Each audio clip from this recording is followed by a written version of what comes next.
തൊഴിൽപരമായിട്ടുള്ള അഭിവൃദ്ധികൾ നേടണമെങ്കിലും തൊഴിൽ കിട്ടണമെങ്കിലും 2024 വരെ പീരീഡ് 8 എന്ന് പറയുന്നൊരു കാലഘട്ടമായിരുന്നു. അപ്പോൾ ഇവർക്ക് ശരിക്കും പൈസ വരും. കാരണം ഈ 8 എന്ന് പറയുന്ന നമ്പർ വെൽത്ത് സ്റ്റാർ ആണ്. ഒരുപാട് പ്രോസ്പെരിറ്റി കൊണ്ടുവരുന്ന ഒരു നക്ഷത്രമാണ് ഈ 8 എന്ന് പറയുന്നത്. പക്ഷേ 2024 അങ്ങോട്ട് തുടങ്ങുമ്പോഴത്തേക്ക് 8 എന്ന് പറയുന്ന ആ ഇതിന്റെ പ്രോസ്പെരിറ്റി അവിടെ ഇല്ലാതാവുകയാണ്. അപ്പൊ ഇപ്പൊ നല്ല സാമ്പത്തിക അഭിവൃദ്ധിയുള്ള നക്ഷത്രം ഏതായി?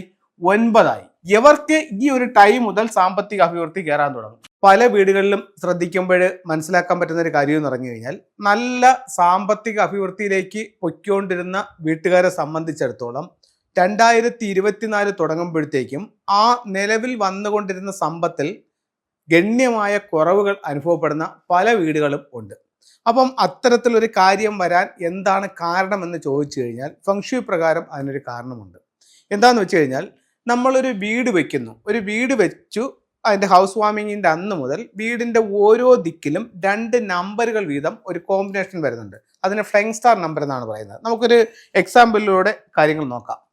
ഈ എക്സാമ്പിൾ നോക്കുമ്പോൾ ഇത് ഒരു പീരിയഡ് 8 എന്ന് പറയുന്ന കാലഘട്ടത്തിൽ വെച്ചൊരു വീടാണ്. അപ്പോൾ ഈ പീരിയഡ് 8 എന്ന് പറയുന്ന കാലഘട്ടം എന്നാണ് 2004 മുതൽ 2024 വരെ പീരിയഡ് 8 എന്ന് പറയുന്നൊരു കാലഘട്ടമായിരുന്നു.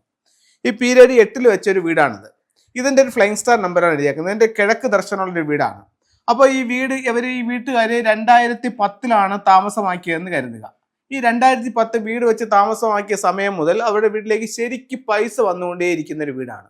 അവർ ഏത് വഴിക്ക് പോയാലും പല മാർഗങ്ങളിൽ നിന്നിട്ട് അവർക്ക് ഒത്തിരി സാമ്പത്തിക അഭിവൃദ്ധി വീട്ടിലേക്ക് വന്നുകൊണ്ടിരിക്കുന്നു.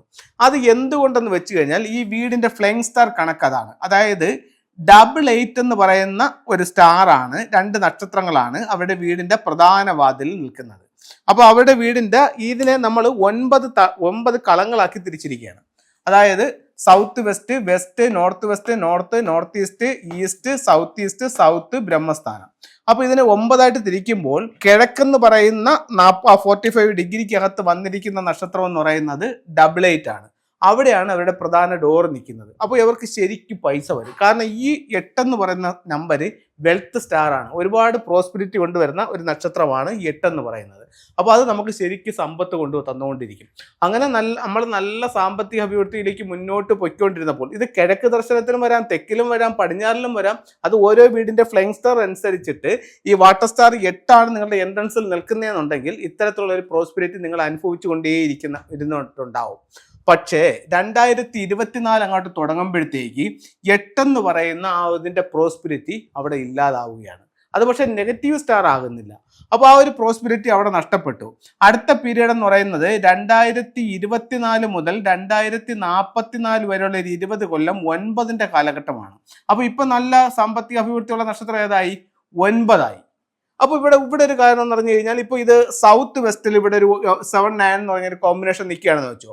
ഇപ്പോൾ ഒരു വീടിനെ സംബന്ധിച്ചിടത്തോളം ഇവർക്ക് ഇവിടെ ഒരു എൻട്രൻസ് ഉണ്ടെന്ന് വെച്ചു. വാസ്തുപ്രകാരം അത് കറക്റ്റ് അല്ല, പക്ഷെ ഫെങ്ഷു പ്രകാരം ഈ 7-9 നിങ്ങളുടെ എൻട്രൻസ് നിൽക്കുന്നതെങ്കിൽ ഇവർക്ക് ഈ ഒരു ടൈം മുതൽ സാമ്പത്തിക അഭിവൃദ്ധി കയറാൻ തുടങ്ങും. അതേസമയം ഈ പീരീഡ് 8കാർക്ക് ഈ 8 ആണ് എൻട്രൻസിൽ നിൽക്കുന്നതെങ്കിൽ അവർക്ക് ആ ഒരു പ്രോസ്പെരിറ്റി കുറയാനും തുടങ്ങും.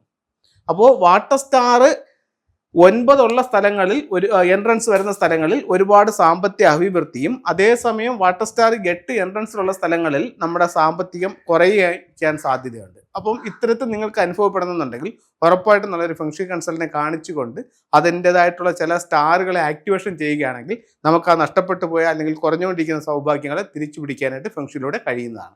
ഇനി നമുക്ക് ഫെങ്ഷുയിലെ ചില ടൂളുകൾ പരിചയപ്പെടാം. നമ്മൾ സമ്പത്തിനെ പറ്റിയാണ് പറഞ്ഞത്. അപ്പം നമ്മുടെ കയ്യിലുള്ള സമ്പത്ത് നഷ്ടപ്പെട്ടു പോകാതിരിക്കാനായി ഇത്തരത്തിലുള്ള ഒരു ജോഡി പിയാവോയുടെ സ്റ്റാച്ചു വാങ്ങിച്ചിട്ട് മെയിൻ ഡോറിലേക്ക് നോക്കി വെക്കുക. അതായത് മെയിൻ ഡോറിൻ്റെ ഓപ്പോസിറ്റിൽ വെക്കാം. ഇത് മെയിൻ ഡോറിലോട്ട് നോക്കിയിരിക്കണം. പിയാവോ സ്റ്റാച്ചു ഇതെന്തിനാണ്? പൈസയുടെ അധിക ചിലവുള്ളവർക്ക് അത് ഇല്ലാതാവാൻ വേണ്ടിയും വെൽത്ത് നിലനിൽക്കാൻ വേണ്ടിയിട്ടും ഫെങ്ഷുയി ഉപയോഗിക്കുന്ന ഒരു ടൂളാണ്. ഇത് വന്നിട്ട് നമുക്കൊരു ഡ്രാഗന്റെ ബോട്ടാണ്. അതായത് ഡ്രാഗന്റെ ഹെഡ്, ഡ്രാഗന്റെ ബോഡി, അതിൽ ഒരു ഷിപ്പാണ്. അതായത് ഡ്രാഗൺ ബോട്ടിൻ്റെ ഒരു ഷിപ്പ്, ഒരു വെൽത്ത് ഷിപ്പായിട്ടാണ്. എല്ലാ സൗഭാഗ്യങ്ങളുമായിട്ട് വീടിൻ്റെ ഉള്ളിലേക്ക് കടന്നു വരുന്ന രീതിയിലാണ് അതിനെ പ്ലേസ് ചെയ്യുന്നത്.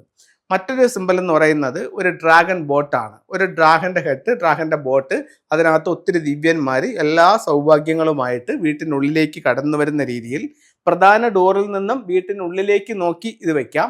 അതല്ലെന്നുണ്ടെങ്കിൽ സൗത്ത് ഈസ്റ്റ് കോർണർ, ലിവിംഗ് റൂമിൻ്റെ സൗത്ത് ഈസ്റ്റ് കോർണറിലും ഇത് വെക്കാവുന്നതാണ്. അപ്പോൾ എല്ലാവർക്കും എല്ലാ ഐശ്വര്യങ്ങളും ഉണ്ടാവട്ടെ എന്ന് പ്രാർത്ഥിച്ചുകൊണ്ട് നിർത്തുന്നു. നന്ദി, നമസ്തേ.